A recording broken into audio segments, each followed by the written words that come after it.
We are here. This is Systematic Ecology, our last episode of the year. Happy almost New Year, everyone. This episode is our top 5 movies of 2024. I'm one of your hosts, Kevin Schaefer, joined here with two of my fellow favorite film gurus, Christian Ashley, Andy Walsh. Christian, Andy, how are you guys doing? Man, Hey, doing Kevin, great. doing well. It's about the end. Oh, okay, good. Yeah, that's that delay, that lovely delay Sorry, that always I happens. said both of your names at the same time, so I didn't specify who to talk first. So. Hey, we got to start the year off like it's always been. Something's got to go wrong at some point. If this is the worst thing that happens, we'll be fine. Doing well, Kevin. Happy New Year. Good to see you guys. Yes, Happy New Year. This has been a great year for Systematic Ecology. I first wanted to just give a shout out to all of our listeners, viewers out there. We couldn't do the show without you, and we really appreciate you all tuning in. We've had a blast recording numerous episodes this year, and this is one of my favorite topics, so I'm very excited. So before we get into this year in movies, what are you guys geeking out on otherwise? Andy, we'll start with you. Sure. So the biggest thing I'm geeking out on, I got for Christmas the first volume of Foundational Papers in Complexity Science that the camera doesn't want to show. Big thick volume of reprints of papers by of Claude Shannon and Alan Turing and all kinds of great folks. So I'm looking forward to digging through that. Probably take me all year to get through all 600 pages. That sounds amazing, though. I mean, I remember, with Alan Turing, my introduction being The Imitation Game, and I love that movie really, brought him to the mainstream popularity. But I imagine for someone like you who is so immersed in the scientific world, you want to dig deeper and deeper into people like him. Absolutely. That's awesome. Christian, what about you?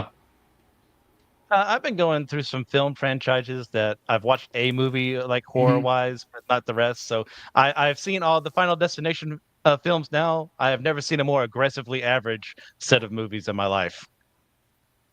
I can honestly say I have not seen any of them. I know there are even some franchises that that are missing from my vast wealth of movie knowledge and everything. But that's one I know of. But yeah, how many are there in that?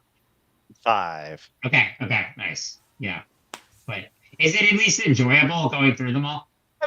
Oh yeah, there's plenty of fun gore and stuff that happens every now and then. The deaths get more ridiculous as time goes on. If you're shutting your brain off, it's perfectly fine. Yeah. Don't look at it from a critical lens. But that's what I love about movies is there are a ton of different options for that. You can go for the more critically heavy art stuff, and then there's also the ones to turn your brain off, and nothing wrong with that. But yes, awesome. And then on my end, obviously a lot of DC stuff. Just I'm more excited now than ever.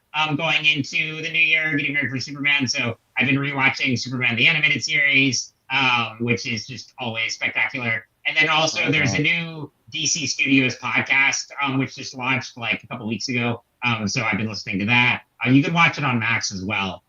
But it's just a couple both comic book pop culture enthusiasts who are discussing everything DC. So they did an episode on the Christopher Reeve documentary, on Creature Commandos, the Superman trailer, etc. So very DC enthusiasm is at my highest point right now.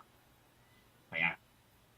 Awesome. Well, so let's get into it. Again, we are going to be talking about each of our lists of our top favorite movies of 2024.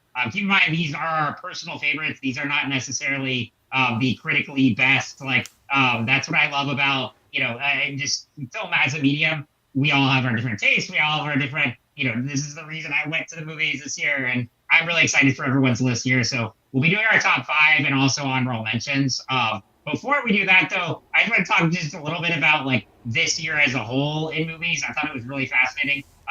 First, I think we should give a moment of silence to the now defunct Sony non-Spider-Man Spider-Man movie cinematic universe. They bowed out quite unceremoniously, but that was the thing. I'm kind of amazed. They made 6 movies, and I was just thinking about before we started recording.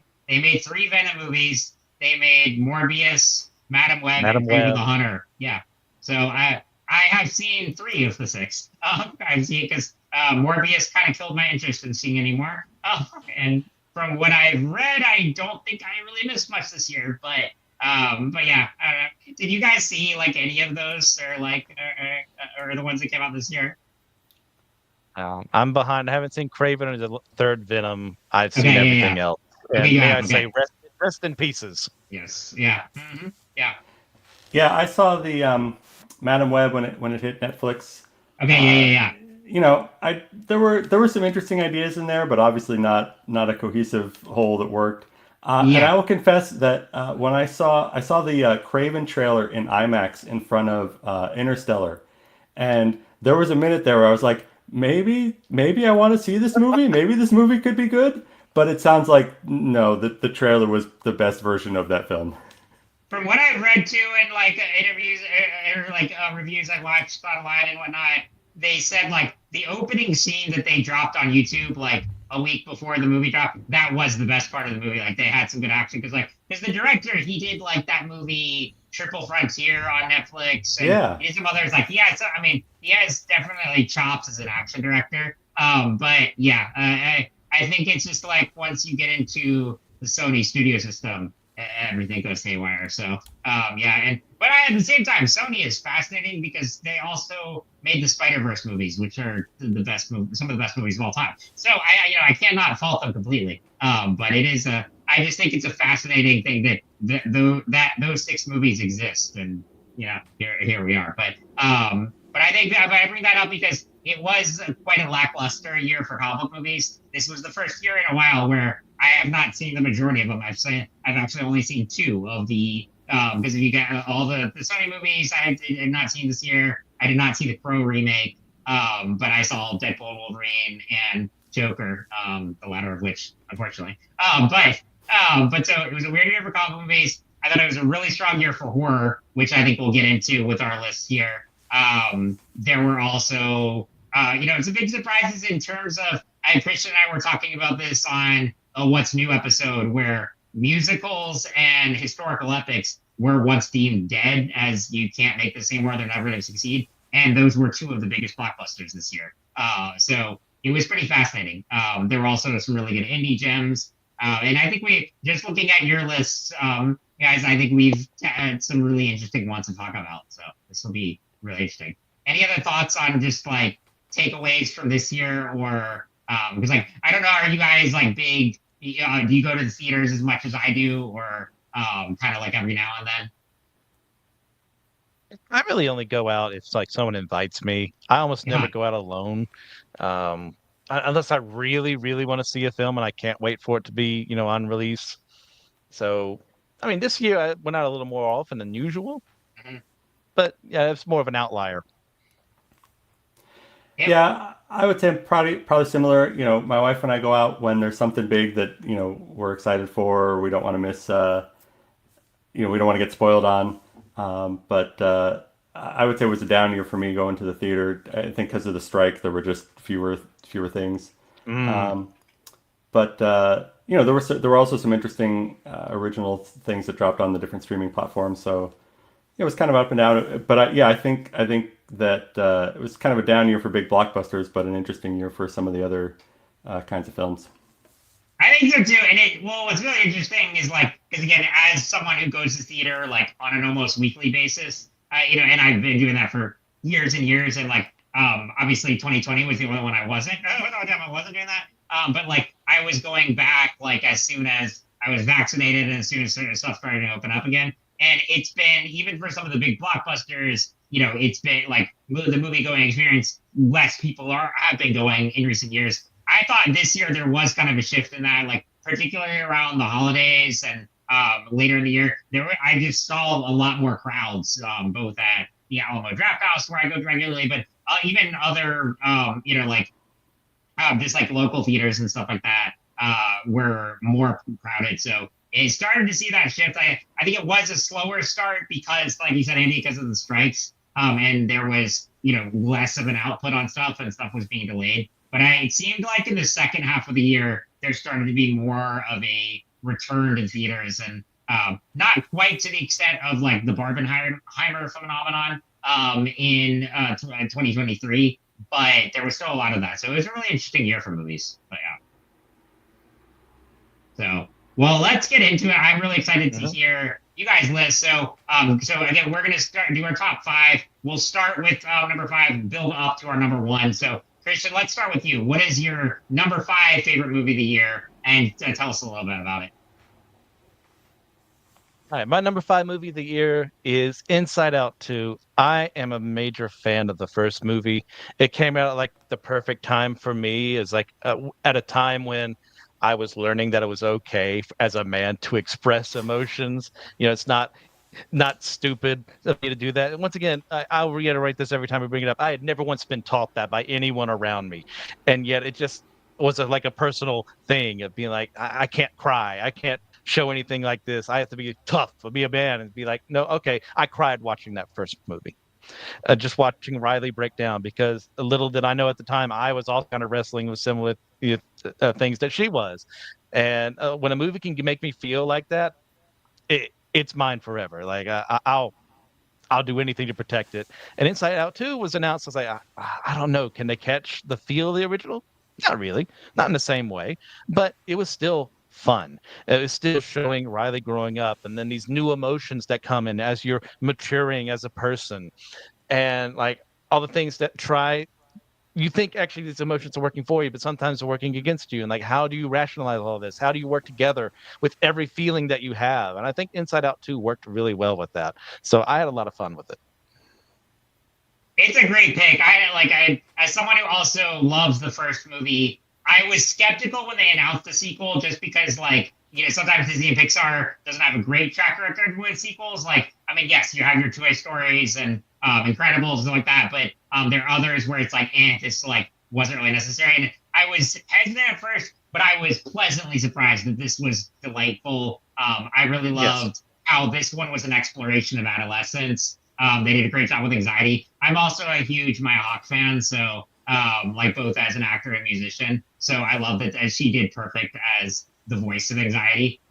And it was great, seeing a lot of the other cast members come back. The animation, of course, was spectacular. And yeah, while not quite as good as the first one, a really great follow up. And I thoroughly enjoyed it too. But Andy, did you get to see it? Okay. This one is still in my catch up at on streaming at home list. I'm sorry to Sure. say. No, no worries. It's That's actually fine. a great one. Like if your Yeah, kids are at home, it's a good one to watch with the family. We'll try to catch up before my son gets back to college. Then Yeah, I recommend. But excellent pick though. And I also like without spoilers, Andy. Christian, one of my favorite characters was Nostalgia, and the scenes there were hilarious. Wait, Christian, are you there? Looks like you froze on my end. We might have some technical difficulties. Let's see. You there? Yeah, sorry. So I'm not in my normal recording environment right now. No worries. There's a cute little interloper who took my room in the house. So I am stuck elsewhere that the internet doesn't quite get to as it does upstairs. So if I don't respond, it's because of that. No worries, no worries. Hey, we can easily work around that. But excellent pick, though. Anything else you want to say on this movie? No, it's like I really enjoy this film. It does a great job, but I think it's our time for our next pick. Excellent. All right, Andy, we are gonna. What It is is. your number five favorite movie of the year? so at number 5, I had Kingdom of the Planet of the Apes, the latest in the revival of that series. I think a big part of why it's here, there was a shot where an orangutan is swept away in a river, and man, just the interaction of the fur and the water and the emotion of that scene was just all firing on all cylinders. It was just an incredible visual, as well as a good story beat, and that really kind of hooked me. Overall, I thought it was maybe not quite as great as the highs of the previous films with Caesar and Andy Serkis and all, but still a solid continuation. And I appreciated seeing how things kind of develop, pushing forward. A significant jump in time. I always think that's an interesting storytelling choice. It's always I think a sign of a good mythos when you can explore that far in either direction, right? That there's enough of a fleshed out story, and so I thought that I appreciated being able to push ahead and get that kind of exploration of how do ideas that we saw, when they first emerged in those first films, how do they get understood and translated over time and misunderstood and misappropriated and reinterpreted by a few generations down the line. And I think that was an interesting mirror to hold up to the world that we're living in today. Yeah, I also love this movie. This was in my top 10. And I actually, when Christian and I did an episode midway through this year about our favorite movie so far, I talked about it then. A lot of the reasons you said, Andy, I thought, I mean, it was, I talked about it, how Hollywood could really learn from the Planet of the Apes franchise, because I like how they don't release a movie constantly. They wait several years in between. And so they gave it some time in between the end of the Caesar trilogy and this movie. To bring it back, they let the audience really miss it and want to come back, and I think that's part of why it did really well. And also, it wasn't a retread of what came before. Like you said, they explored different themes here. Here it was a lot of religious themes in terms of that idea of like how do stories get passed from generation to generation and reinterpreted. So they had a lot of really interesting ideas here, and I mean the visual effects are spectacular.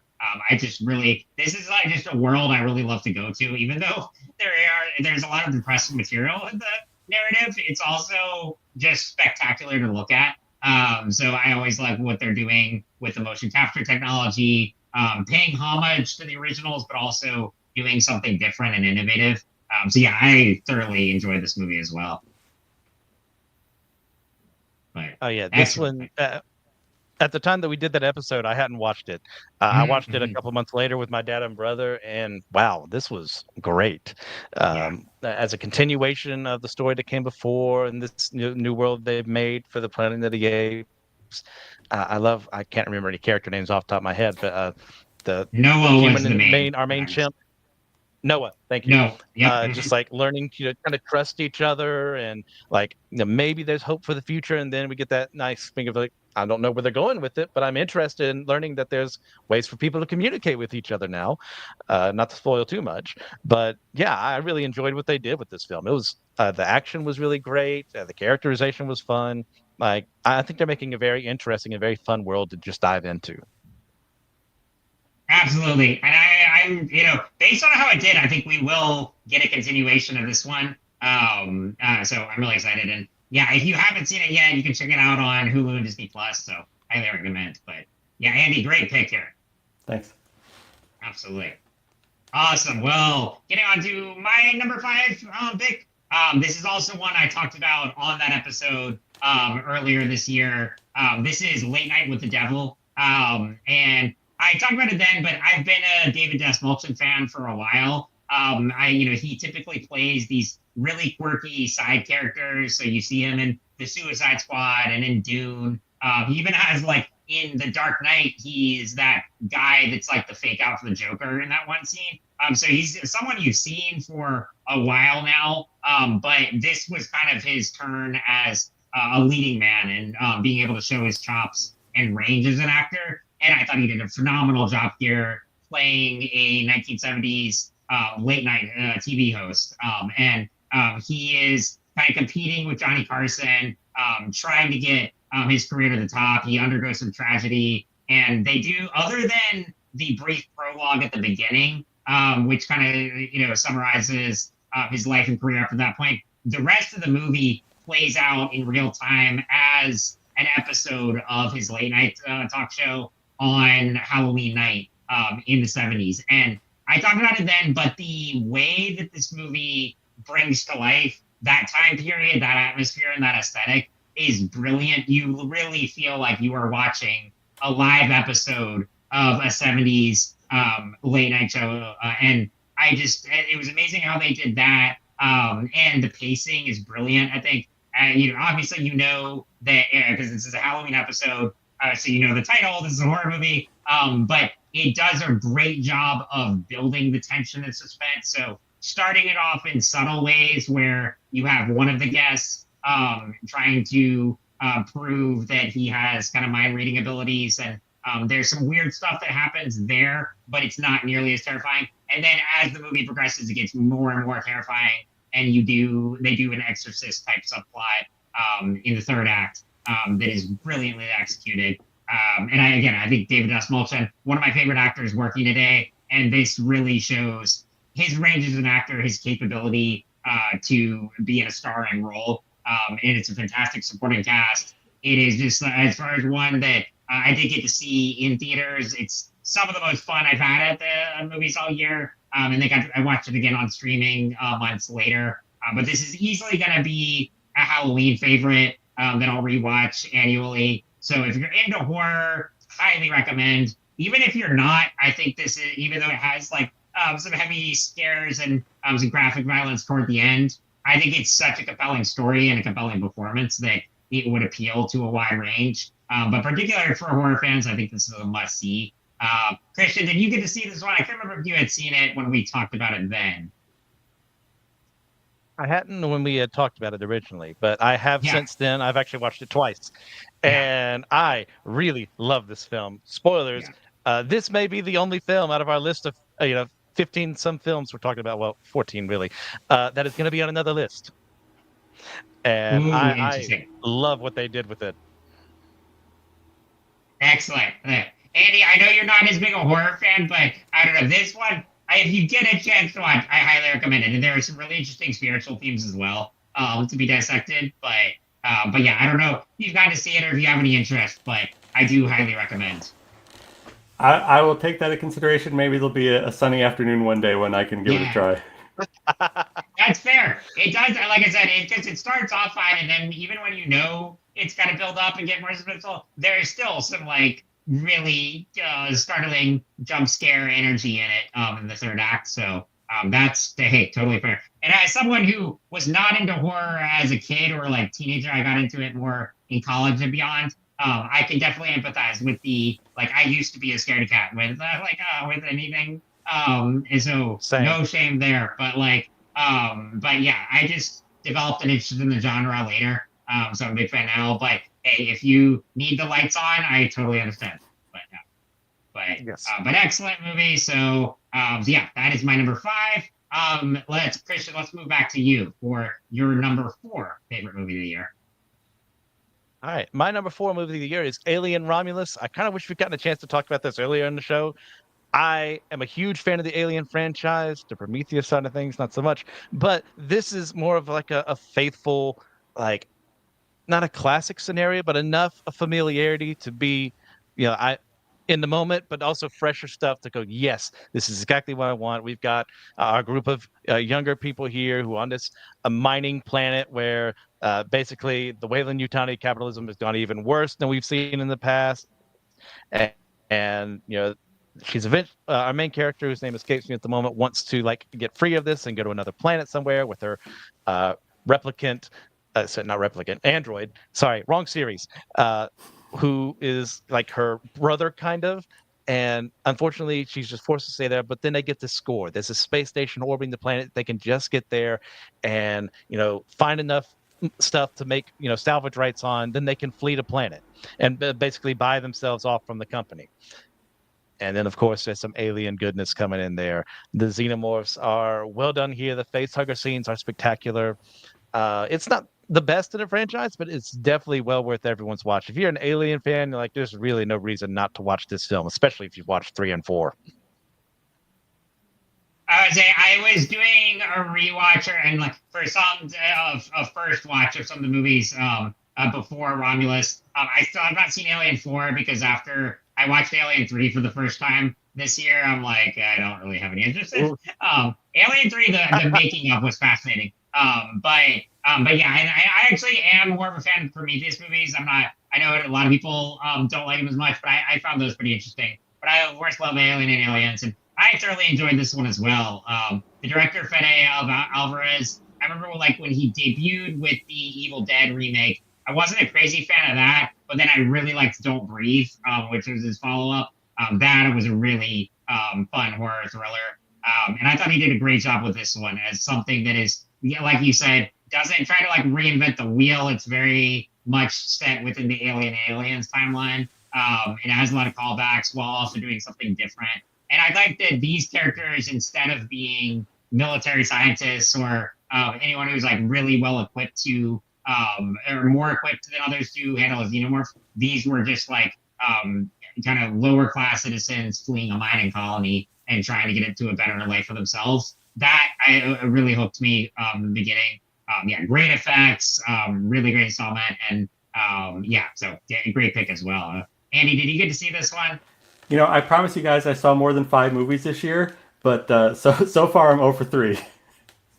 You're good. I'm sure I know there is at least one on your list I've not seen. So I have not seen every single movie, but this is what I do with my time because I have a season pass to the Alamo Draft House, so I just go all the time. But yeah, this is one. This is also on Hulu Disney Plus now, so if you're an Alien fan, you can check it out. But yeah.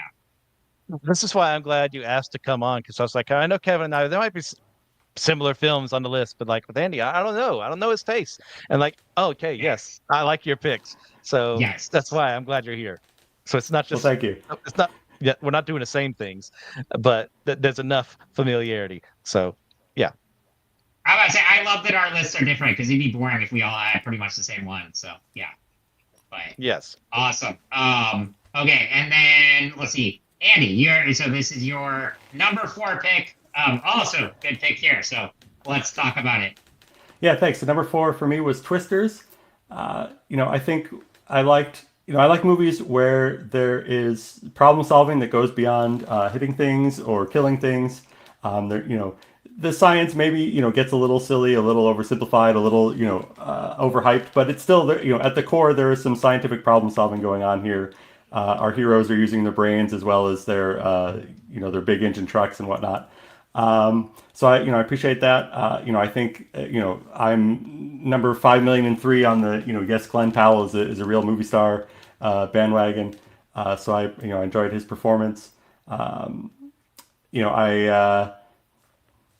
the visuals again. There's been a lot in the past few years about low quality visual effects. People when visual effects are bad, people complain about them a lot. But man, people are still doing some A+ work and really pushing the envelope forward. And this is another film where they're just doing exactly what the story needs and really taking a step up from, granted, a 20+ year old movie that's following up on, but still managing to find a way to improve on that. To create some new scenarios while still telling a interesting story. So yeah, I had a good time at the movies with this one. It is a great summer blockbuster, and it's fascinating too that Glenn Powell obviously came to stardom with Top Gun Maverick, which was also a legacy sequel that's infinitely better than its original. And he's the lead in this one, and also the director of Maverick wrote the story for Twisters. So it's like both of them, collaborated again to kind of bring to life a kind of like 80s and 90s classic, and then bring it into the modern age, not reinvent the wheel and not doing anything radically different story-wise, but do leaps forward in terms of visuals, aesthetic effects. So yeah, it has all the ingredients of just a good, crowd-pleasing sci-fi blockbuster. So really enjoyed it. I love Daisy Edgar Jones and Anthony Romano. So it's like I know Glenn Powell gets the ultimate cred these days because he is this bona fide movie star, but he had a really great cast overall too. So yeah, really good pick. Christian, did you get to see it? No, I've seen the original, but I did not get a chance to see this one. So I heard really good things. It wasn't really one of those. It's like, yes, Twisters is out, but eventually I'll watch it one day, on Netflix or wherever the heck it's on. It was similar. I wasn't rushing to. I mean, seeing the original, I'm like, okay, cool. But it wasn't one I watched religiously as a kid or anything.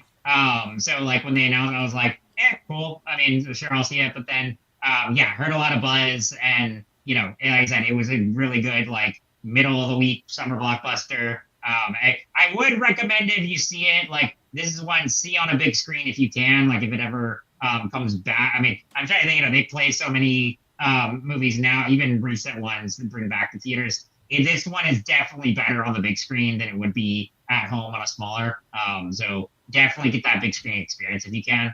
But yeah, it's a very enjoyable watch. And Andy, I imagine too, with you as a scientist, it's the you can really get into the nitty gritty stuff here. But from what I read, though, they actually tried to not make it completely ridiculous, and they actually like tried to pay attention to more scientific aspects and how some of the technology that they would use in this to combat tornadoes would work.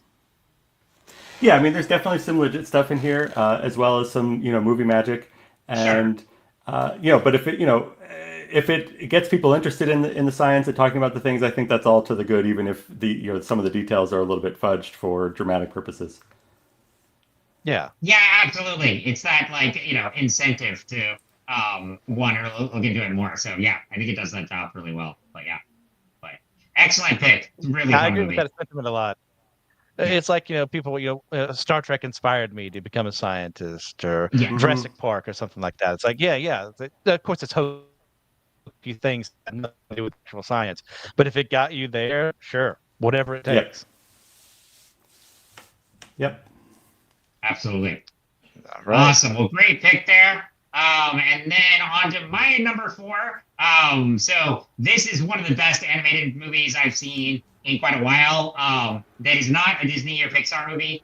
This is from DreamWorks, but The Wild Robot, which I also, when I saw it, it was the day after I saw Joker, and I needed to cleanse my soul and spirit of that movie. So, and I really wanted something refreshing and that would inspire me. This movie did exactly that.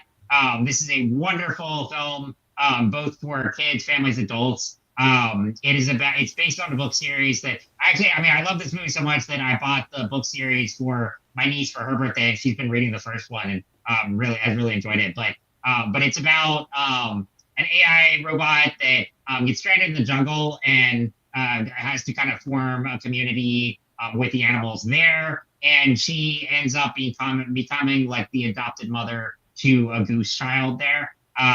Lupita Nyong'o plays the lead character, Roz. Pedro Pascal's in it as well. Mark Hamill's in it. It's got a huge voice cast.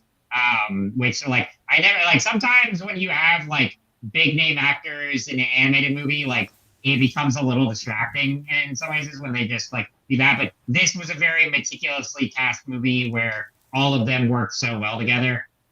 The animation is spectacular. And I think what really drives this movie is it is a story about parenthood and all of the tribulations, the joys, the triumphs, the hardships that come with it, and all the lessons learned. And it tells it in such an organic way that I was really moved. Even as someone who's not a parent, but I am an uncle, and I've seen my niece and nephews grow up, and I've seen the joys and the struggles that my siblings have gone through there. This really captured the essence of that and did it in such a unique way, and in this fantastical world and this fantastical setting with all these sci-fi effects. But at its core, it was very much about that and about what it's like to be a parent and the hardships and the way it did that through the lens of a robot. I thought was fantastic. This was because I was wondering going into this movie if it was going to be more about commenting on just AI in general. It has some of that, but at its core, it's more just a parent and child story. And I really love that. Again, the animation is amazing. Chris Sanders directed, who I think he had a past at Disney, if I'm not mistaken. But DreamWorks is a really interesting studio because they, it seems like they pop out less movies than some of the other big animation studios. But when they do, they put out some bangers like How to Train Your Dragon. They did back in the day, they did Prince of Egypt. They did this. So they're a really fascinating studio. And this one, I think, could really be a great new franchise because there are 3 books in the series. And I don't know exactly how much this takes from the first one or if it uses some from the sequels, but just excellent movie all around. I just love when I can go to a movie and be genuinely inspired by it as a storyteller and as a film goer and want to dive more and more into this universe and into the director's work and to see more movies like this. So, for a lot of the family and animated movies that feel just really cheap and, the Chris Pratt Garfield movie, I think came out this year. I'm never going to see that. But there's things like that that just feel kind of cash grabs. This is just an excellent, heart and soul, passionate movie that I think families everywhere should see. I think adults should see. Just wonderful movie all around. I don't know if either of you guys have gotten a chance to see it, but highly recommend. I know this is new to me. I mean, I knew it existed, but I knew next to nothing about it. So it sounds really fun. Yeah. Yeah, for me, this is in that same bucket as Inside Out 2, trying to figure out how to fit it in with the kids home. We're still learning how to make movies work with a kid away at college. I hear you. That like it's tough, and I think like and this one I don't think it's streaming for free anywhere right now, but it's honestly one I would pay the money to rent. For it is that good. I want more people to support it. From what I think it did pretty well actually in theaters. So and I don't know if they've announced a sequel or anything, but I would love to see more of this. So it is excellent movie. Definitely while you're Andy, while your kids are still home. If you can find time, this and Inside Out 2 would be great family fun. Not sure about Late Night with the Devil as a family fun movie, but one I recommend for different reasons. Not quite. Awesome. Gosh. Well, that is my number 4. So moving on to Christian, your number 3 pick of the year. My number 3 pick is Deadpool and Wolverine. I saw this in theaters 3 times. I never do that. And I had such a blast. I went with 3 separate friends to watch this movie. Like, I know what it is. There's tons of things that I'm not big on. I'm not big on the language. I'm not big on the excessive amounts of gore and sexual stuff. But at the end of the day, this is what a Marvel movie should have been. In the past couple of years, we've had a really bad slump. And this made me care about Marvel again. This made me care about the Fox universe in ways that I had lost a love for after some time and some very terrible movies that came out. Like, it's irreverent. It's funny. It's got the cameos you need in this movie. And then it gives characters a chance to shine that never got a chance to shine in their own franchises.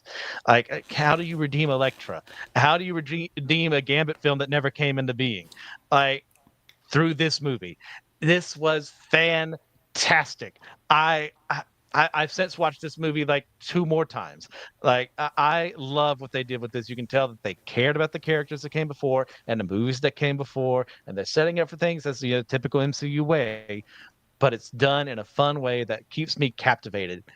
This movie is amazing. Andy, do you want to share your thoughts first? Before I know we've all seen this one, but yeah.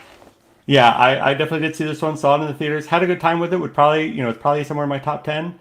And not to take away anything from anything that Christian said, I think just for me, I'm ready for a clean break and a fresh take on the X-Men in the Marvel movie world. That just Yes. And also I've been a bigger fan of a lot of the recent Marvel movies than I think most folks. So I wasn't quite in that same place of I need a fresh start. I need something new to be excited about. I had a great time with the Marvels. I had a great time with Ant-Man and the Lost Quantumania. I'm that guy. This wasn't quite the same breath of fresh air that it was for a lot of people. If it was great, I'm happy that you got that. I don't think there was anything wrong with it so much as just I think I haven't been as enjoying this kind of like dribbling out of the mutants. With Patrick Stewart showing up in Doctor Strange and, teasing that Kamala Khan is a mutant, but not really doing anything with that. Like, I'm ready for a proper, put the X-Men in the title, give me 12 mutants lined up against Magneto or Mr. Sinister or something like that. Like, that's what I'm ready for. This wasn't bad in between, and I am so happy for Channing Tatum that we all got to experience at least a little bit of his Gambit. That was definitely a lot of fun, and to see Daphne Keener back, that was also a nice moment. One of my best friends is a proud Cajun from Louisiana, a huge Gambit fan. I was so excited to talk with him after I saw this about that, because out of all the cameos, even though they spoiled X-23 like 2 days before the movie came out, which I was disappointed by. I'm like, why didn't you? I hate the trailers ruin everything now. They spoiled that, but out of the ones that they didn't spoil, but I was expecting to see, just because I'm like, if they're gonna do Channing Tatum's Gambit, this would be the perfect movie to do. and they did, and it was a delight. But yeah, Andy, I do agree with you that like I think this would be a perfect send off for the Fox universe. And they even do like at the end of the movie that sort of like they play a Green Day song, and they have that montage of all the Fox movies. So it did feel like that, but I know also they're doing Secret Wars, so they're still going to have Jackman's Wolverine and everything else in that. But I agree. I do want to see, as much as I love a lot of the Fox X-Men movies, I am ready for a fresh start there instead of just capitalizing on nostalgia. But yeah, I will say about this movie, I mean, looking at this year, I mean, like, because I had a lot of challenges personally this year, and this was one of the best weekends of the year for me by far because saw Deadpool and Wolverine on Thursday night and then the GalaxyCon that weekend. So it was just like easily one of the best weekends of the year, if not in the past year. And this was a blast. It was a joy to, like Andy, I also have not been like, oh, Marvel's dead the past years. I quite enjoyed a lot of the ones that people said were bad. Particularly some of my favorites were like Black Panther 2, I loved. I really enjoyed Black Widow, and a lot of people didn't like that one as much. I love Shang-Chi, so there were a lot that, like, it's been a mixed bag, but there were a lot of them that I really did enjoy. So I'm not in the camp of like, oh, the MCU has been dead for years now since Endgame. I think it's had its ups and downs, but this one, I was excited to be in a theater again with a packed crowd that was excited for a Marvel movie, and everyone was cheering throughout. And clapping throughout the cameos and everything. So that was probably the best part of it. I think like watching it at home is like still a fun time, but it's like No Way Home and some of the others. You're never going to recapture the magic of seeing it on opening night with a packed crowd and getting to experience all the surprises and the cameos the first time. But it still is a blast. And I think especially if you watch the on Disney Plus, the behind the scenes like little mini documentary they do, you could tell that Sean Levy and everyone was having such a good time on this movie. That this was just a passion project. They had a great time writing. They had a great time making it. So yeah, it was a blast all around. And while I was initially skeptical when they announced that Jackman was coming back, just because Logan was a perfect swan song, I liked that they didn't do anything to diminish Logan's legacy by bringing in a different version of Wolverine and having Hugh Jackman play him. I thought that worked really well. So yeah, great time. It's definitely like didn't quite make my like absolute favorites, but it's easily in an honorable mention. So I thoroughly enjoyed it. Yeah, I'll second my co-host's opinions. I'm ready for a new take on the X-Men as well. I want to see who they're going to cast. I want to see who they're up against. Mm-hmm. Like we got teased Mr. Sinister all that time. I want to see him on the big screen. Like give me something, please. Absolutely.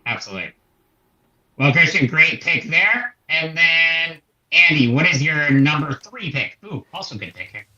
At number 3, I had Dune Part 2. I will admit I've never been much of a Dune fan. I hadn't read the books, whatever, but I am definitely a Denis Villeneuve fan, and he got me to be interested in these Dune stories in a way that nothing else had previously.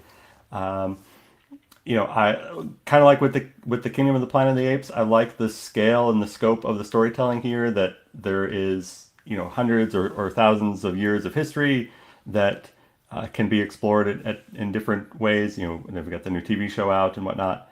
And they're asking questions about what does it take to operate a civilization on a scale of a galaxy and over a time span of not decades but centuries and millennia.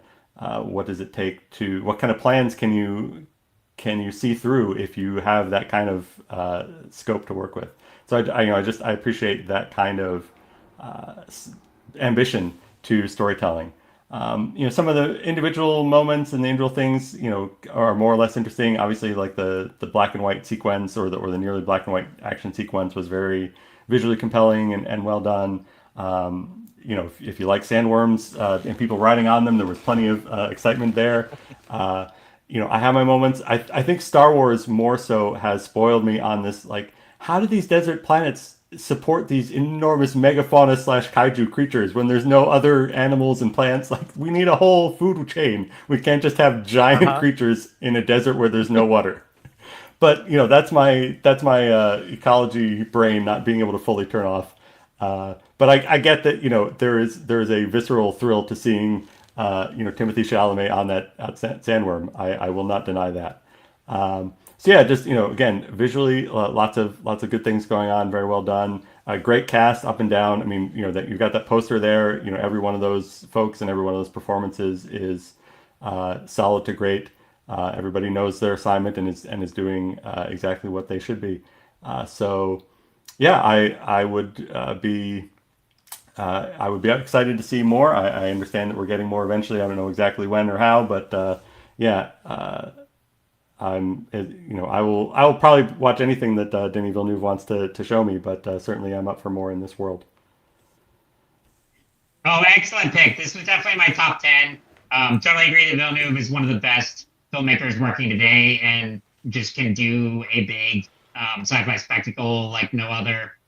Yeah, I've read the first Dune book. I haven't read Messiah yet, but I've got it on my desk. I probably will before, because that is one he said that he wants to adapt Messiah. I guess is one movie, and that be the end of it because he wants to make it kind of like this a cohesive trilogy. But yeah, I thought this was even better than the first one. I'd say if I would just personally just like my only like tidbit is that if I would change anything, I would have liked Austin Butler's Fade Rafa to be introduced at the end of the first part and be more prevalent because it does take a while to bring him in here, and he is a very prominent character in the book and is very much an antithesis to Paul.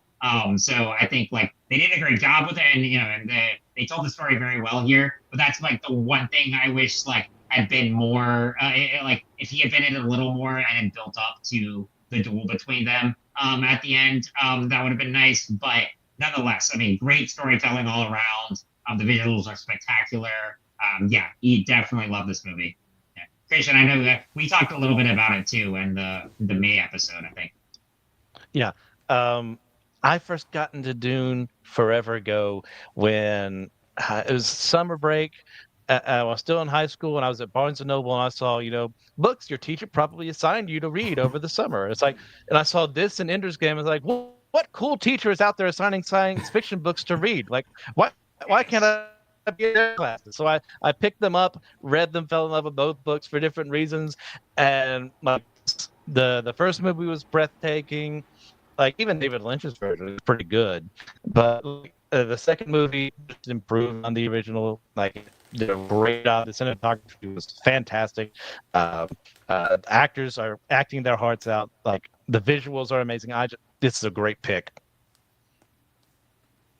I think I talked about it then, but one of my favorite things here is the final shot there, where Zendaya's character Chani is like has this look of remorse on her face, and it's not because of the Paul doing the arranged marriage with Princess Arula. It's because I think in that moment she sees that he's becoming what she feared he would, being this like galactic conqueror and going from someone who was going to liberate oppressed people and is now going to be the Darth Vader of the galaxy. So I thought that was a brilliant way to, because like there isn't as much of that in the book. The book is actually told from or narrated by Princess Arula, and I like that it gives more agency to Chani in the movies. So that was a really brilliant choice. But yeah, excellent pick. Very cool. All right. Well, my number 3 that I'm very excited to talk about because I know I haven't been able to talk about on the show before. But for Andy, probably not one you're going to see. That's okay. But it's actually not a heavy jump scare movie, but it is a. I will say about this movie, I made the mistake of eating during because, like I said, I go to Alamo all the time. And this is one. If you see it in theaters or you're watching at home, do not eat during. I'm telling you, because it's not even because of jump scares, right? It's specifically images it plays with food. I wish I had not eaten during, but that is actually a testament to the movie's brilliance that it can make you queasy and make you be surprising. But this is The Substance, an excellent movie with I'm gonna probably mispronounce the director's name. I'll get to that in a sec, but basically this is a body horror movie where Demi Moore plays an aging actress who is being constantly rejected now. She was once at the height of her career and beloved by everyone. Now, because she's aging, she's constantly rejected by producers and it makes there's nothing subtle about particularly Dennis Quaid's character being named Harvey, and being like a personification of the Harvey Weinstein and just like misogynistic producer mentality. So the themes are very in your face, but I think it's effective in that way in this case. So anyway, Demi Moore's character finds out about this drug called Substance, and this organization that's making it, that will allow you to kind of basically clone yourself, make a younger version of yourself, and live as that version. Alternatively, the trick is you enter that body for about a week, and then you have to revert back to your own for a week, and you have to keep alternating because there's like a balance system where you can't live entirely in the other body, or else your own one will decompose.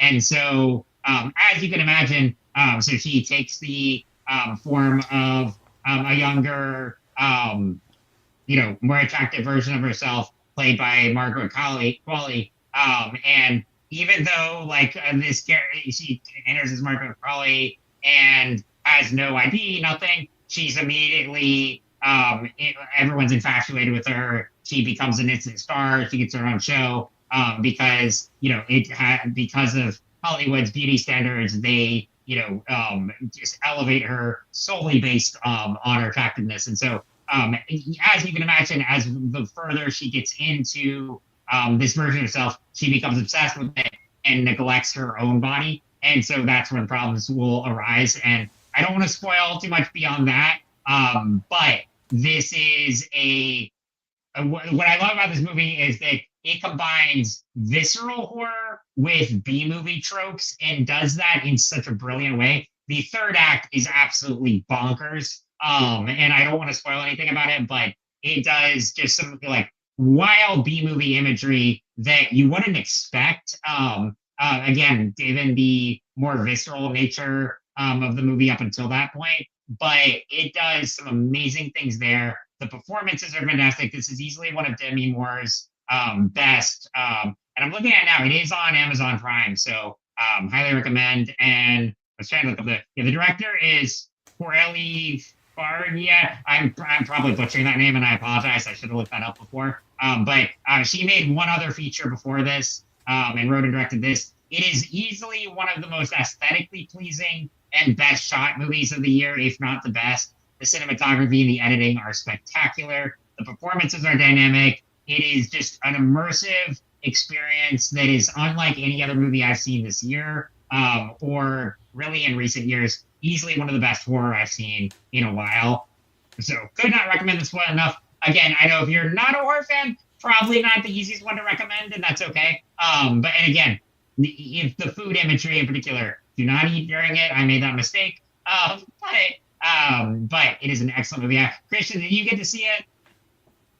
I have seen this one. I'm not a body horror kind of guy. I don't know what it is about my brain. Certain amounts of gore I'm fine with. That's excessive gore. I really just like whatever it is in my head, wired the way it is. Body horror is not my thing. Outside of like The Thing. I didn't intend to say it that way. Wow. This movie has a point it's trying to make. It has a good point it's trying to make. I think it's way too heavy-handed for its own good. That doesn't mean it's a bad movie. I just, sometimes there are movies out there that this movie isn't made for me. And that's okay. It's still good. I just don't like it. Well, and to your point, I'm normally not one for super heavy-handed. And like I said at the beginning, it is not subtle about its themes. And in some ways, I'm usually not a fan of that. I think the reason it works here is because it really points to the complexity we feel as humans when we think about our own bodies, because it's not saying directly of there's it doesn't really criticize Demi Moore's character for wanting to jump into this younger, more attractive version of herself, or even be repulsed by the effects of aging. It points to how we have a complex relationship with our own bodies, and I liked how it did that. But yeah, I think it's just something about how I can't even put my finger on it, why it works here. But the heavy-handedness of it really did just resonate with me. I think just because it was so aggressively, such a visual spectacle in many ways, and the way the cinematography and editing were done just really worked. But yeah, I like more subtlety a lot of times, instead of having the themes kind of like shoved in your face. But for some reason, it just really worked in this instance. But I do understand, like, and I get what you're saying about like it is good on its own, not necessarily for me. That's okay. I get that. Yeah. Yeah. But I would say if you're into any of that, like if you it particularly reminded me of the comic The Beauty, which also it's an Image series that has similar themes.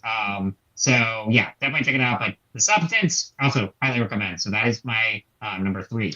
So okay, so that's all our number 3 picks. So Christian, moving on to your number 2.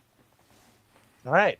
The only thing previously mentioned on this show, my number 2 pick is Late Night with the Devil. I fell in love with this film. I've seen it multiple times. Just the general gist being that there's late night talk shows who is just losing in the numbers like the Carson and everything, and there's some finagling done behind the scenes and kind of like a Bohemian Grove kind of situation where he's given a chance to like make a deal and get his fame, but at the cost of what is eventually revealed to be, his wife, and then losing her and how that affected him. And now he's trying to make his comeback. And now he's going all supernatural and spooky on Halloween for the greatest ratings boost ever. And predictably, things go wrong. This is found footage done well. This is characterization done well. This film is, I don't know if I'm willing to say a masterpiece quite yet. I'd have to give it more time with less recency bias. But I loved watching this film. I can watch it over and over again. Excellent pick. I know I already talked about it in depth, but it's so good. And I also have to point out that David S. Moulton is also a comic book writer, so I cannot recommend supporting him enough. But definitely go see this one again. It's going to be an annual Halloween favorite for me. So guy, I'm really glad you enjoyed it because I know you hadn't seen it back in May, and so I'm really glad you got a chance to. I kind of would have been disappointed if you didn't like it, so I'm really glad that you loved it too. But yeah, awesome. And Andy, this is the first movie on the list I haven't gotten a chance to see yet. I probably will soon. So you finally got me, but I have heard nothing but good things. So tell me about Rebel Ridge. Yeah, so in some ways, Rebel Ridge is just like any number of other direct-to-video action movies. Lone man against the world kind of thing. Righting wrongs, bringing justice. And it hits a lot of the familiar beats, and it's not breaking any ground in terms of the plot or the basic structure of that. But what I thought set it apart is a few things. One, Aaron Pierre, also legit star on the rise. Not quite as far along as Glenn Powell, but I think we will see a lot more of him. He's obviously already been cast as Jon Stewart, and I couldn't be more excited for that. I think that'll be a good. I think that's a good role for him, and I think that should be an interesting show. So him, he elevated. I really appreciated that his character, has a consistent commitment to non-lethal methods, right? So he sees injustice, and he feels that some level of violence is needed to address it, but he's very committed to his non-lethal methods, and at times, that makes for some difficult choices, and I appreciate that they allowed him to be consistent in that way. Sometimes movies kind of go in that direction. They're like, oh, but this guy's really bad, so we can kill him, kind of thing. So I appreciated that they stuck with that. And then finally, it gets, even though the plot itself is pretty, straightforward, something you've seen before, there are moments where it gets pretty granular with issues with the criminal justice system and the way that it can be weaponized against people who who haven't necessarily done anything wrong or done anything that warrants that level of response. As with the science and Twisters, I don't know for sure that every legal issue in this movie is handled 100% accurately. I'm not a lawyer, so I can't speak to that as well as I might be able to in a sci-fi movie. But even if it's not 100% faithful to local, all local codes or whatever, I think it does raise issues that are worth thinking about, worth discussing, and that have some connection to real world problems. And so I appreciated that there was some. It took some time to get into the details there. Again, to have some characters have to do some thinking and solving problems with their brains. And not just punching, although there is plenty of punching and mixed martial arts kind of grappling sort of actions as well that is all really well done. And if you're a fan of that sort of thing, there's plenty to be happy with there as well. I need to see it. I'll probably watch it this week. And yeah, I actually just talked about Aaron Pierre on the What's New episode the other day because I saw Mufasa, and I think he did it as someone who has to, with the impossible task of filling James Earl Jones' shoes. I thought he did a great job as the younger version there. And I'm also very excited for him as Jon Stewart. So excellent pick on it. Christian, did you get to see this one? I haven't seen this one, but it sounds really great. I especially love the distinction you made there of like, yeah, we all love our action movies, when the guy just, the big muscled guy just like starts killing some fools and dispenses justice. But there's also something you said about, if you're going to show vigilante justice in a way of, well, let's keep as many people alive as possible. I am taking someone else's life going through this. So that sounds like a very interesting quandary. That sounds like a film I'd be having a lot of fun with. So yeah, I'll definitely be looking into this one later on. Yeah, he definitely, you can see that he understands the humanity of the people that he is fighting against, even though he disagrees with specific choices that they made or specific actions that they're taking. Awesome. Great pick. Yeah, I know that's a Netflix original, so I'll definitely check it out soon. But yeah, awesome. Awesome. Well, we are into my number 2. I know, Chris, the slides there. No worries. Let's see. No, sorry. Yeah. There we go. No worries. There we go. No worries. You're good. You're good. But yeah.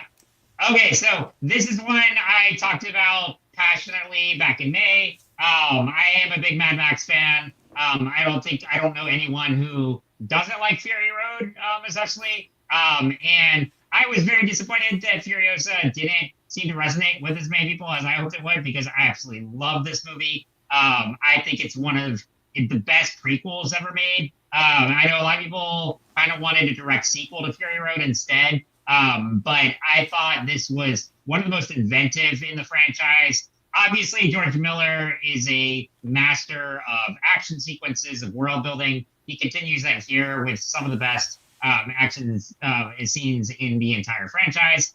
But I particularly like the storytelling here, where whereas the other Mad Max movies, particularly Fury Road, the story plays out over about 48 hours, I think. This one plays out over a 15-year period, hence the title, A Mad Max Saga. And it delves deep into Furiosa's origins. In the first half of the movie, she's played by a younger actress, and then by Anya Taylor-Joy. Chris Hemsworth is dynamic as a villain here. You also get a Morton Joe back here as well, played by a different actor since the one from the previous ones passed away. Keith Burns died a few years ago. But this is just a mega epic from start to finish. I really love the episodic storytelling, it being broken up into chapters, which we hadn't seen in a Mad Max movie before. And I thought it was brilliantly written. It gave you, answers that like I said, we talked about this, Fish and I talked about just like the nature of prequels and how sometimes they can be a little too much of like, oh, how did they get this weapon? Or how did this happen? Blah, blah, blah. And it feels like more like a checklist. But like when you can do a prequel well that delves into, where the end point is going to be, but when you can do something that gives you more insight into the character, that tells a really fleshed out story, I think that's what makes it compelling. So it's like, where this one is going to end. It literally ends going into Fury Road. So where the story is going. But to get a compelling backstory for this character that everyone loved in Fury Road, I think is brilliantly written. It is a visual spectacle from start to finish. I could say, and George Miller is in his 80s or late 70s, is still just making masterpiece after masterpiece. And I hope he gets to make more. But even if this is the swan song for the Mad Max universe, I think this is a great note to go out on. And I really hope it gets more love in the future, even though it didn't have a great box office run and not enough people saw it. I really hope it becomes more viewed, more appreciated, both on streaming and Blu-ray, and hopefully gets another theatrical run at some point. So absolutely loved it. I don't. Did you guys get to see this one? Yes. Eventually, I got to it. I was also one of those people who's like, why would you need a prequel? Like, let's see some more Mad Max action later on. You know what? They were right to make this movie.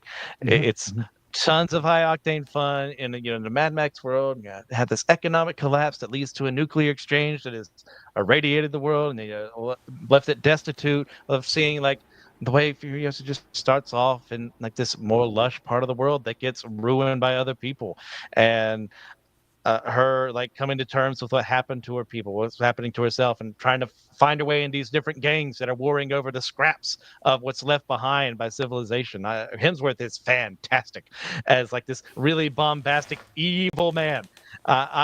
He's having a time of his life just being a large ham. This is a fun film, well worth everyone's time. Absolutely. Andy, are you a Mad Max fan? I had not known much about the Mad Max world prior to Fury Road, but I did see Fury Road, and obviously, I don't have anything to say, different from what anybody else has said about that movie.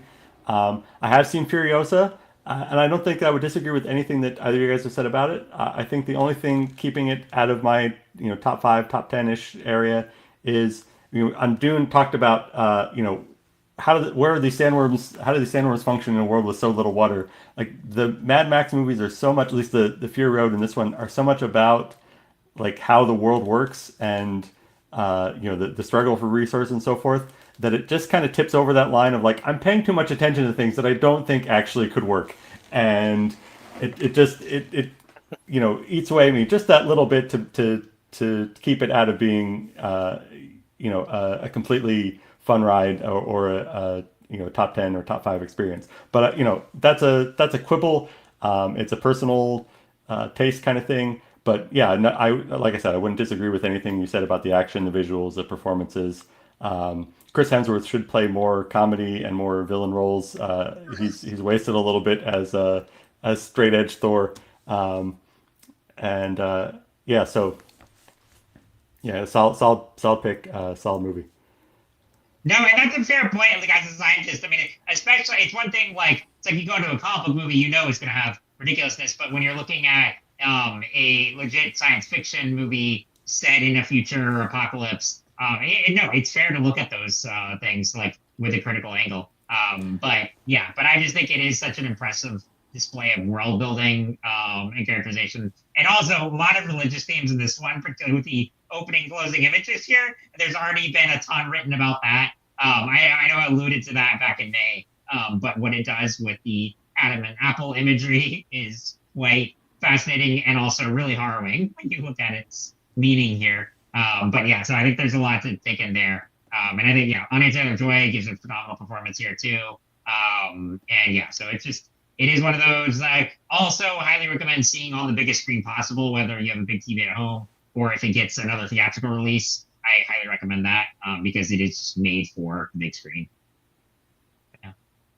Awesome. Well, before we get to our number 1 picks, let's just share some honorable mentions. So, Christian, do you have a few quick shout outs you want to give?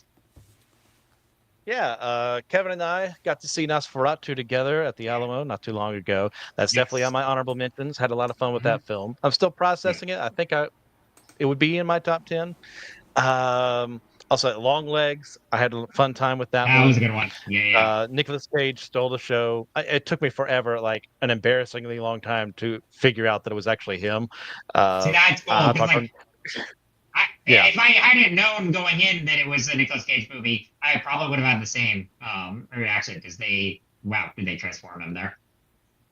Then Exorcism, Russell Crowe, saw that one. Really fun, themes of religion, and obviously it's got the standard Hollywood understanding of Catholicism and exorcism and how that works, but you move your brain away from there. It's a fun film about PTSD, about things that have happened to you, and how you can handle it now in the past, how you recover from something like that.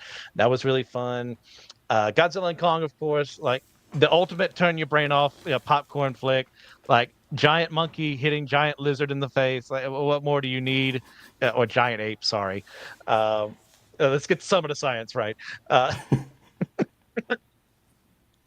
At War of the Rohirrim, Joshua and I saw that together. I think I loved it Fun. more than he did. It didn't reinvent the wheel or anything. It was just a fun flick.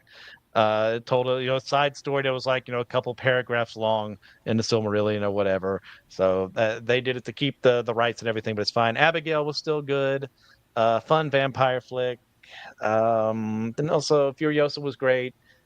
And then Ultraman Rising that they did for Netflix. I'm a huge Ultraman guy. It's in its own continuity. It was a lot of fun. Those are my honorable mentions. Good picks. Andy, what about you? Yeah, a couple things apart from some of the movies that you guys brought up. Civil War, I thought was really well Oh, done. Gave me a lot to think about. Maybe would have liked a little bit more of a take or some answers or something. I think it raised a lot of questions and had a lot of food for thought, but maybe not quite as much of a perspective, which I think kept it out of the top 10 for me, or maybe I just didn't top 5 for me. Maybe I didn't watch it correctly or catch all the subtext or something. But definitely good performances and thought provoking. My daughter was in 12 Angry Men in her school play this year, and so I watched Juror Number Two shortly thereafter, and so nice. that I don't know for sure if that was definitely a top 10 kind of movie, but it just hit me in kind of the right place of, oh, this is an interesting kind of companion piece to the story of 12 Angry Men in terms of exploring the legal system and the dilemmas that the jury system creates. I thought Trap was really interesting. That was a The fun one. the Oh yeah. Shyamalan movie. I enjoyed there were some twists along the way that I didn't see coming, and so I thought that was a fun kind of psychological story. And then I'll shout out Wolves, the George Oh Clooney, yeah. Brad Pitt, not exactly heist movie, but kind of that sort of slick thriller kind of thing. Just basically succeeds on the charisma of those two guys hanging out together and being cool together. Brought back a little bit of that Ocean's 11 magic. So obviously not going to be as long lived of a film as that one, but a fun movie to spend a couple hours with those friends. Good picks. I still need to see Wolf, but because I know John Watts did that as well. So good picks Yes. there. Very cool. My honorable mentions. So continuing on the Glenn Powell train, Hitman was excellent. The Netflix original, directed by Richard Linklater and co-written by him and Glenn Powell, tells the story of a professor who is doing some side work for the local police, and he goes undercover to posing as a hitman in order to capture criminals. It is a really smart genre crossing movie that combines noir, comedy, action thriller. Excellent movie. I haven't seen that. Will and Harper, also a Netflix movie, is a really best documentary I've seen all year, and a really beautiful story of friendship between Will Ferrell and a former SNL writer, talking about how after they transitioned and the relationship and friendship between him and Will, or her and Will, continued. So it's a really beautiful movie. Dune Part 2 already talked about. And then a reverent title, but the movie My Old Ass, which is a drama, slight comedy, little indie movie. They just dropped on Amazon Prime recently. I didn't get to see it in theaters, but it's about a teenage girl who meets her older self, and the relationship plays out between that, and she gets an advice. I won't spoil it, but she gets advice from her older self to not talk with this person she's about to meet.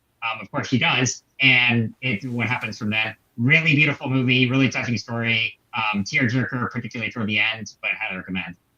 And then Planet of the Apes, and then also Superman, the Christopher Reeve story, another really great documentary this year. So those were that. And yeah, Nosferatu, I really enjoyed. I'm still kind of processing it as well. I don't know if they would quite make my top 10, but amazing cinematography and music. Robert Eggers did a phenomenal job. So I really enjoyed watching it on the big screen, and definitely recommend that if you're going to see it. So very cool. So a lot of good honorable mentions there. So all right, let's get to the number ones of the year. So Christian, you're up first. All right. My pick is the Korean horror film Exhuma. this one was one just kind of like another horror podcast I listened to was covering it. So yeah, sure, I'll watch it, and I was captivated the entire time. It's basically a group of Korean exorcists from different faith backgrounds and stuff like that are tasked to help this family and find out that they have connections back when Korea was under occupation by Japan. There were all these atrocities being done there, and they may have been collaborators, or maybe someone else was. It's kind of the mystery of what's going on here. Can we actually exercise the right spirit? Or are we dealing? What kind of spirits are we dealing with? We dealing with Koreans spirits? Are we dealing with yokai from Japan? It's done magnificently well. I am not going to say anyone's name. I do not want to butcher them. The actors were phenomenal. The characterization done here was great. The CGI was pretty good for what it is. I mean, as we're moving more towards that, I mean, just kind of have to deal with it. But some of the practical effects were really great too. But I just enjoyed learning. I knew some of what the Japanese occupation had done to Korea, but learning more about that and how families were affected by it is kind of brought in this film. And then just learning, because your typical exorcism film was going to be, pretty much from a Christian perspective. I'll say another film, I think it came out last year, It Lives Inside, is more from like a Indian, as in like India perspective. That's also a great one to check out too, if you haven't already. But yeah, Exhuma is my number one for this year. Had an absolute blast with it. Could rewatch it and like find something new pretty much almost every time you see it. Excellent pick. I definitely want to check this one out. Is it streaming anywhere? At the moment, I don't know. I can look that up. Okay. Yeah. But good pick. That's that sounds excellent. Very cool. But yeah. Andy, did you get to see this one? No, I think in fact this was the first time I've heard of it. I like when we can get lesser known ones on here too. So great pick, Christian. Yeah, I will definitely check it out. Thank you. Awesome. Oh, quit doing this. Sorry, the No computer's worries, acting you're up good, on you're me, good. of course. And Andy, excellent pick here. I would love to hear your thoughts on this one.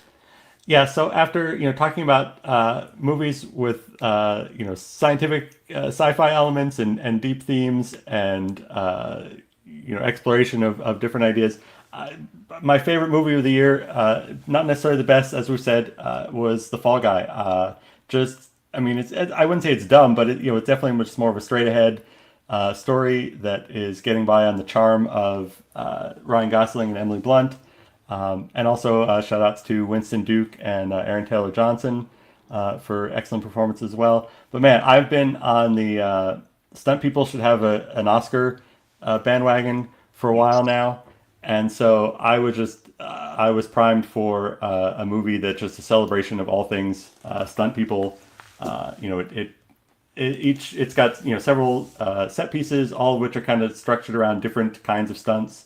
And so it's really just kind of a checklist or a tour through the world of stunt performance, all the different kinds of stunts that people have to do, the different things that people have to do. And it really celebrates some unseen, unheralded folks who work hard every day to entertain us. And also, as a guy who is 44 years old, and as we've discussed, my kids are getting ready to leave the house, themes about what is my career, where's my career going, and do I still want to keep doing the things that I've been doing all this time? That I was definitely in the right place for that kind of story. Doesn't say anything profound about that. It, isn't maybe even the smartest film on those topics, but it did hit me as a thing that is part of my world right now. So yeah, but just had a lot of fun, lots of laughs. Also enjoy. They're making a sci-fi movie in the so there's a movie within the movie kind of thing, and there's some fun little jokes about how those kind of movies work and the behind the scenes of that kind of thing that was also entertaining. And I felt like we're coming from a place of admiration and good spirit, not trying to tear down. So yeah, it was all just a lot of fun. If you need a smile on your face for the last few hours of 2024 or to kick off 2025, you could do a lot worse than to hang out with The Fall Guy. I had a blast with this movie. I actually saw it twice in theaters because I saw it like maybe the week or two it opened, and then I texted a friend after. I was like, "You've got to see this one because this is made for you." And I was amazed it didn't do as well. box office wise, because you have Ryan Gosling and Emily Blunt, both of whom were in the Barbenheimer phenomenon the year before. Ryan Gosling being in Barbie and Emily Blunt being in Oppenheimer. Two extremely popular movie stars, a great holiday summer blockbuster premise, and it was a blast. And I love to, like you said, it being such a tribute to stunt people. The director, David Leitch, was a stunt person for a long time. He was Keanu Reeves' stunt person, and then he directed eventually a John Wick movie. I think he did the second Deadpool, if I'm not mistaken. Done a bunch since then, but yeah. And so I love that he got to make this movie and it just be such a tribute to. I 100% agree with you that it should absolutely be an Oscar category to have the best stunts, because the work that they put in is incredible. But yeah, this is just such a blast of a movie. I know it's kind of picked up some steam since going to on demand and streaming, but it's another one I really hope more people see, because it was a great time, especially kicking off the summer when I saw it. So yeah, Christian, have you gotten to see it yet? I have not. It's perfectly honest, it's not really high on my, list of wanting to watch. Not say I'm never gonna watch this movie, but there's just other things that I'm gonna get to first. Sure. No, and I totally like that. It's I think it's just a really good like Andy said, if you just need a good crowd pleaser and put a smile on your face, it's that kind of movie. So highly recommend. But yeah, I mean, there may be it drags on a bit about in the third act of it. It could have been cut a little bit shorter, but even then, I was just having a great time watching it. So yeah, and I mean, and Ryan Gosling and Emily Blunt are just so charismatic, and they have such great screen chemistry. Also, the Ryan Gosling SNL episode this year was one of the best, and had some of the best sketches. So he's just he's a relentlessly charming dude. But, yeah. Yeah, my daughter replays the music video from that episode. Yes. About the breaking up with your girlfriend. At least once a month or so. Yeah, an excellent. Plus, Papyrus 2. Great episode. Oh my gosh, that one! My favorite was the Beavis and Butthead when. Of course, yes. Oh my gosh, when she just started bursting out laughing, I was dying. When it was one of the best moments of SNL. But yeah, awesome. Well, great pick, Andy. Like I said, thoroughly enjoyed this movie. And then for me, I think if you watch me and Chris, go ahead, Christian. Yeah. Apparently, it's streaming on Shudder and AMC Plus, and you can buy it on Apple TV or rent it on Apple TV. Okay, that's good to know. That is Christian's number one pick. So that'd be a good one to check out. So I will look into that. Awesome. All right, so my number one pick. If any of you watched the What's New episode that Christian and I did about a month ago, I don't think you will find this surprising. I raved about Wicked then. I had been a fan of the musical since the early 2010s, so about 14 years, because I saw it on Broadway in 2012. I've been listening to soundtrack before then.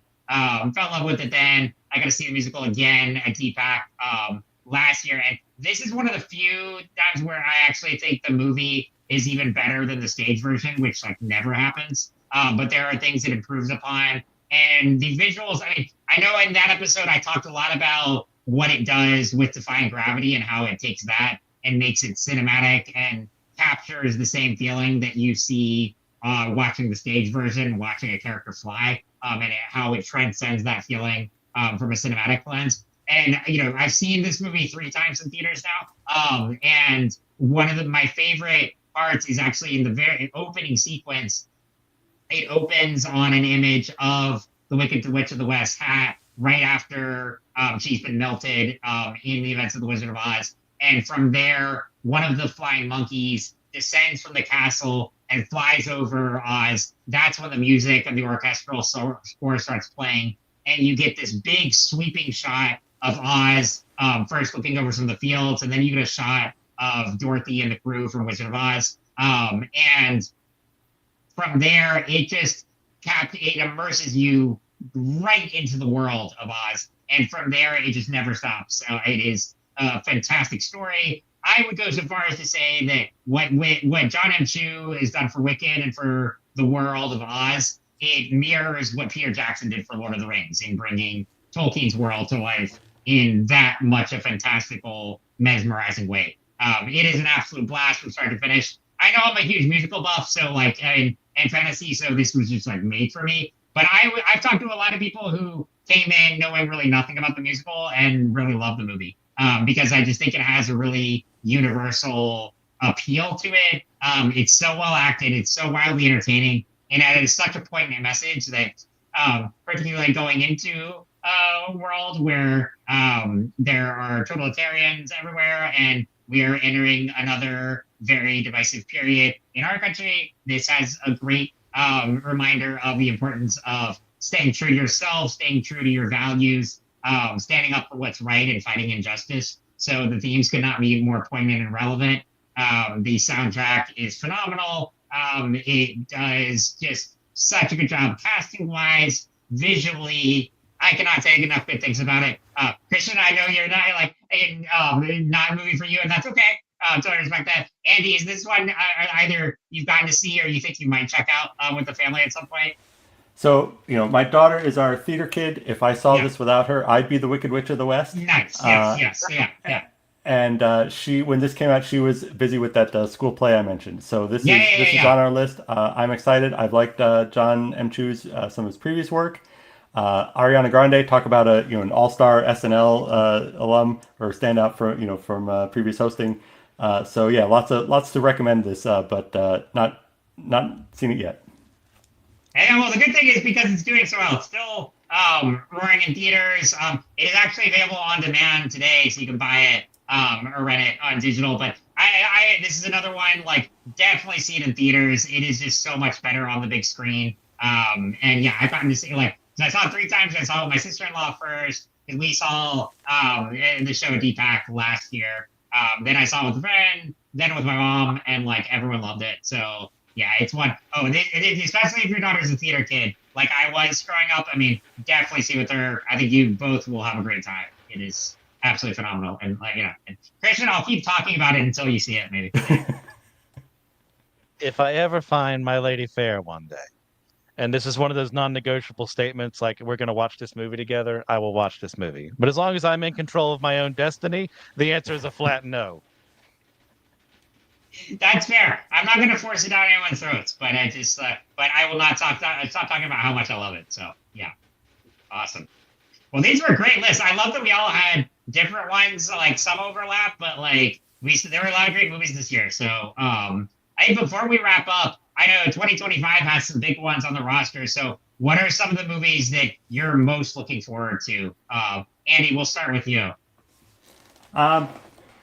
There's the obvious ones. The Superman trailer could have made my top 5. That was one of the best things I saw in the theater this year. Yes. The sequence, the story telling with the Superman falling to the Antarctica or the Arctic, and then Krypto coming along. I mean, that was just a great story in and of itself.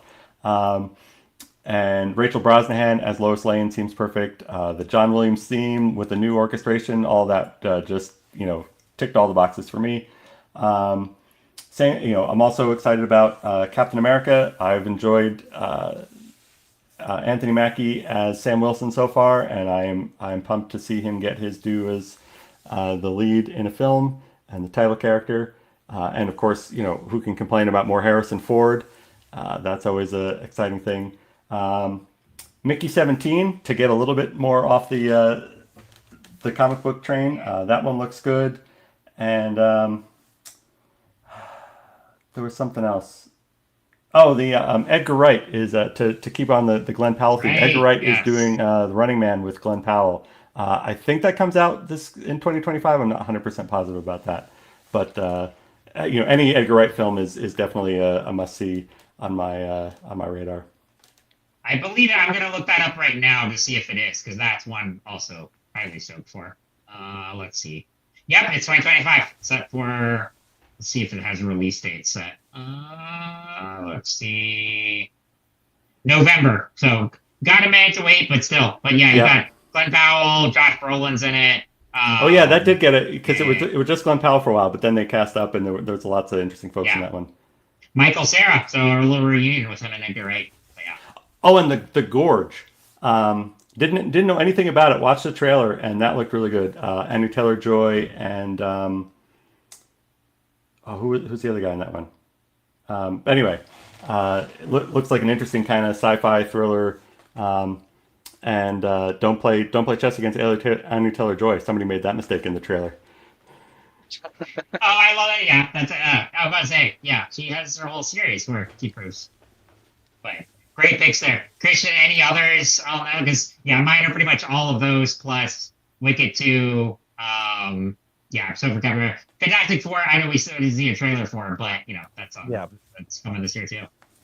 Yeah, Fantastic Four, I'm really hyped for. I want to see them brought in. It's like it's not fair that with the different deals they have at different studios, we didn't start off the MCU with them as we should have. But you know what? They're finally here. I'm ready to see what they're going to do with them. Superman, of course, that trailer was amazing. It was fun hearing you guys talk about it the other day too. I'm ready for Superman. I'm ready for a positive Superman. A shining symbol of hope versus Snyderverse. But as well, we're getting a remake of The Wolfman next right, year, I yes. think. We saw the trailer for The Monkey. Yeah, I was just about to say that because you mentioned Long Legs earlier, same director, so that I'm excited for. Yeah. Yeah. The Monkey is either one going to be those films that's so bad it's good, or maybe it actually might be an entertaining film from the trailer at least. So I'm interested to see where they go with that one. They're making It looks a new entertaining. Wait, a new Yeah. what? Sorry. They're making a new Looney Tunes movie next year, and I'm always really? Okay, I didn't know a about that. fan of that. The Mickey 17 trailer looked really good too. I remember seeing that. So I'm hyped for that one. I'm trying to think of 28 years later. Interested to see where they can go there. Yes. They brought back Danny Boyle. I'm sure there's more. 28 years later, they brought back Danny Boyle and Alex Garland so that gives me a lot of hope for. Yeah, I would say I would say Superman and Wicked 2 are like tied for my number of like most excited for. But then also one we have is the latest Mission Impossible, which will probably be Tom Cruise's last one. I kind of hope it is because it looks. It's called The Final Reckoning. But I just think it looks like it would be a great send off for Ethan Hunt. Even if they continue with the franchise, like I think it would be time to pass the torch. But I really love Dead Reckoning Part 1. I very much enjoyed all the Mission Impossible movies, but that's one of the few franchises where it's gotten better as it's gone along. Because with the early ones, they're still fun, but once Christopher McQuarrie came on, it just took the franchise to a whole new level. So I'm really excited for that one as well. But yeah, I don't know how I remember that, but yeah, could not be more stoked for that. Yeah. So that'll be a blast. Mickey 17 is probably my most anticipated non-franchise movie. I just got Parasite on the Criterion Collection the other day, so that's nice. Brilliant director. But yeah, awesome. Well, guys, this has been great. And I want to thank you both too for an awesome year. We've been some great episodes together, and I want to thank again all of our listeners, all of our viewers, all our Patreon supporters. If you like our show, please give us a review, follow us on YouTube. Any support helps. If you feel compelled, support our Patreon. We really appreciate it. But we want to wish you all a happy new year, happy movie season. Go check out, hopefully you have some movie recommendations now for any you haven't seen, so you can watch if you're still on a holiday break or going into the new year. So want to wish you all a happy new year. And remember, we are all a chosen people, a geekdom of priests.